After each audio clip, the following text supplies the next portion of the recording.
قرب رمضان ان شاء الله نصوموا بصحه ولهنا. على بالي نسى راكو كاع تشرو الماعن ان شاء الله لرمضان. اغتنم الفرصه حبيت نهضر لكم على لي بلاك.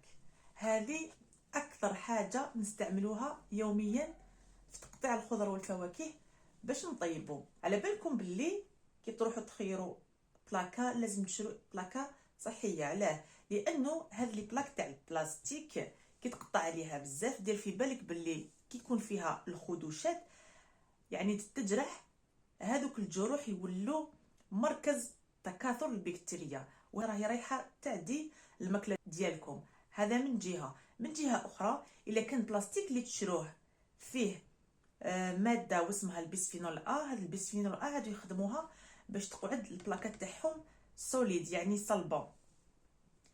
دير في بالك باللي افورس تقطع بلاكه تاع بلاستيك كاين جزيئات صغيره تاع بلاستيك راك رايح تاكلهم، ومع الطول هذوك الجزيئات راهم رايحه يمرضوك باسكو يديروا خلل ولا اضطرابات في الهرمونات.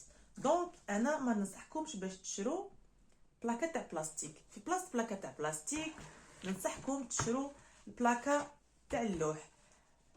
بلاكه تاع اللوح راهي طبيعيه، بصح نصيحه اللي لازم ما تنساوهاش هي انه كي تكمل لازم تنشفها مليح وتمسحها. بلاكه تاع اللوح راهي اكثر امان للصحه ديالك.